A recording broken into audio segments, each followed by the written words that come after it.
মেয়ে হয়েছে? কেমন লাগে কথাটা শুনতে? কেমন লাগে? আমি একজন মেয়ের মা, আমার মেয়ের বয়স মাত্র 3 বছর, আর এই 3 বছরের মধ্যে আমাকে কে কি না বলেছে। শুধুমাত্র মেয়ে হয়েছে বলে আমাকে কে কি না বলেছে।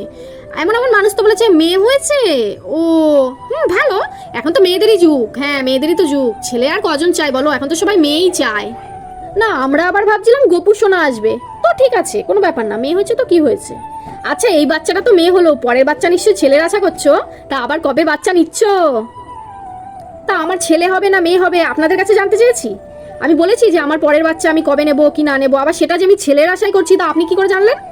আমি বলেছি যে আমার ছেলে দরকার, আমার আর মেয়ে দরকার নেই। একদিকে কিন্তু তোমার ভালোই হয়েছে, মেয়ে বিয়ে দিয়ে দেবে, তারপর মেয়ে আসবে, জামাই আসবে, মেয়ে জামাই মিলে তোমার দুজনে একসাথে সেবা যত্ন করবে। কিন্তু আমার দেখো, আমার তো আবার ছেলে ছেলে বিয়ে দেবো, কেমন না কেমন মেয়ে বিয়ে করে আনবে কে জানে। তারপর সেই মেয়ে যদি আবার আমাকে না দেখে বাড়ির থেকেই যদি তাড়িয়ে দেয়, বাবা আমি আর সেসব নিতে পারছি না। তোমার মেয়ে হয়েছে, তোমার ভালোই হয়েছে গো। আবার কিছু কিছু ছেলের মারা কি বলে জানো তো, আমরা জানো তো মেয়েই চেয়েছিলাম, যখন আমাদের পেটে ছিল তখন আমরা সব সময় চাইতাম আমাদের একটা সুন্দর ফুটফুটে একটা মেয়েই হোক, কিন্তু দেখো বাই ডিফল্ট আমাদের একটা ছেলে হয়ে গেল। আমরা মেয়ে হলে কি সুন্দর সাজাতে পারতাম, সুন্দর সুন্দর জামা পরাতে পারতাম, আর ছেলেদের দেখো ওই একটা প্যান্ট জামাই পরাতে হয়। ইস, আমার যদি মেয়ে হতো। ভাল লাগে কথাগুলো শুনতে, ভাল লাগে। কি জানো তো, আমাদের সমাজটা না এখনো পিছিয়ে পড়ে আছে, এখনো সবাই ভাবে মেয়েরা সবসময় পায়ের নিচেই থাকা উচিত। আমি আর বোঝাতে পারছি না, আমি পাচ্ছি না আর।